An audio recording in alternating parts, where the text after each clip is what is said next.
പക്ഷേ ഒരു കാര്യം എനിക്കറിയാം, ഇടതുപക്ഷ സർക്കാർ പൊതുവെ ബാറുകാർക്ക് അനുകൂലമായ നിലപാടാണ് എടുത്തിരുന്നതെന്നുള്ള സത്യമാണ്. ഒരു ബാർ മുതലാളി തന്നെ എന്നോടൊരിക്കൽ പറഞ്ഞു, ഞങ്ങൾക്കൊരു ജീവിതം തന്ന അദ്ദേഹമാണെന്നാണ് പറഞ്ഞത്. അപ്പോൾ അതൊന്നും നമുക്ക് നിശ്ചയിക്കാൻ പറ്റില്ല.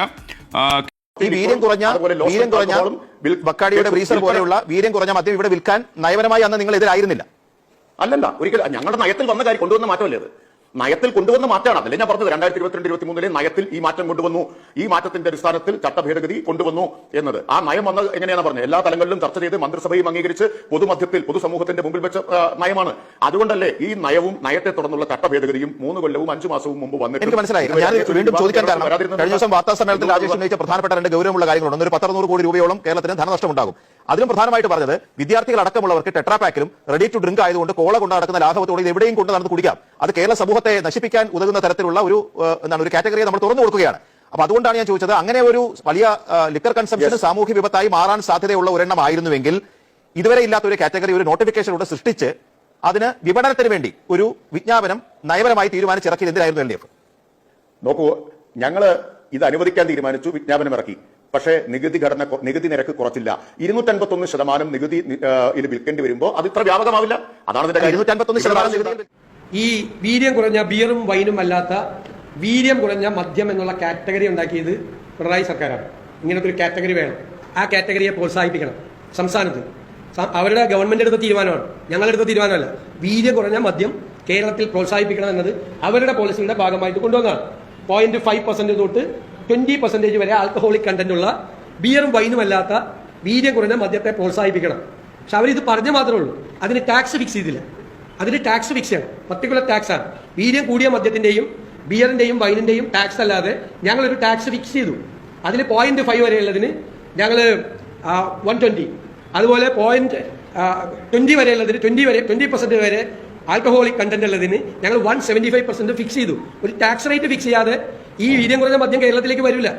എന്നിട്ട് ഇവിടെ വന്നിരുന്ന് കഴിഞ്ഞ ഗവൺമെന്റിന്റെ പോളിസിയുടെ കണ്ടിന്യൂവേഷൻ ആയിട്ട് ഞങ്ങൾ ടാക്സ് ഇട്ടത് വീര്യം കുറഞ്ഞ മദ്യം എന്നാണ് മദ്യലോബിയുമായിട്ടുള്ള ഏർപ്പാടാണ്. ഇത് തീരുമാനം എടുത്തതിന്റെ മുഴുവൻ ഡീറ്റെയിൽസുമായി പ്രൊഡ്യൂസ്. മദ്യനിരോധനമല്ല മദ്യവർജനം നയമാക്കിയ കഴിഞ്ഞ ഇടത് സർക്കാരിന്റെ കാലത്ത് എങ്ങനെയാണ് ഈ ലിക്കർ ഇൻഡസ്ട്രിയുമായി ബന്ധപ്പെട്ട് നടപടികളെടുത്തത് എന്ന് പറഞ്ഞുകൊണ്ട് തുടങ്ങാമെന്ന് തോന്നുന്നു. ബാറുകളുടെ എണ്ണം നേരത്തെ 29 ആയിരുന്നു. അതായത് ഉമ്മൻചാണ്ടി സർക്കാർ ഇറങ്ങുമ്പോൾ 29 ആയിരുന്നു. അത് 905 ആക്കി.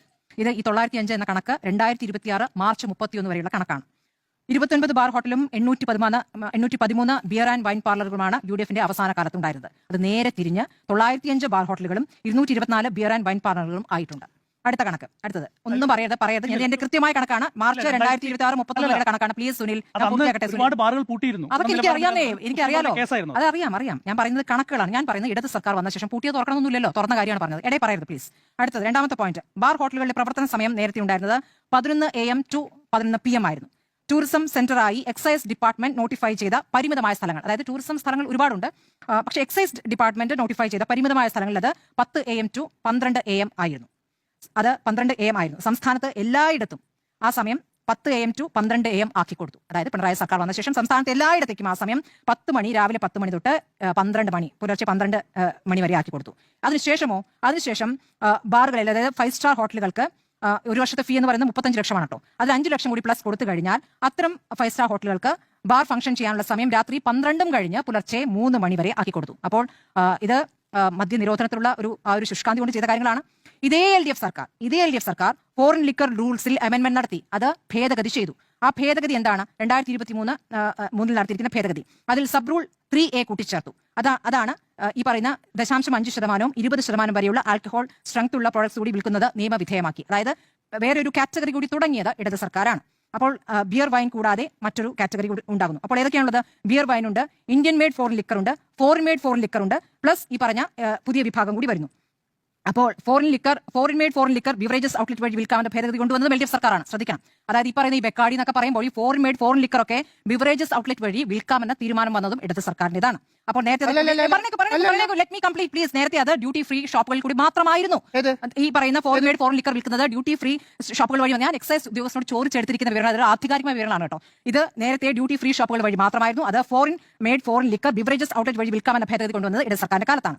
ഇനി എന്താണ് ആരോപണം? ഈ പറയുന്നത് വീര്യം കുറഞ്ഞ മദ്യം ഓൾറെഡി വിൽക്കാനുള്ള തീരുമാനമുണ്ടാക്കിയത് ഇടത് സർക്കാരിന്റെ ഭേദഗതിയിലൂടെയാണ്. അതിൽ നികുതി നിശ്ചയിച്ചു. നികുതി കുറയ്ക്കുകയല്ല, നികുതി കുറയ്ക്കുക എന്ന വാദമല്ല, നികുതി നിശ്ചയിക്കുകയാണ് ഇപ്പോൾ വി ഡി സതീശൻ സർക്കാർ ചെയ്തിരിക്കുന്നത്. അപ്പോൾ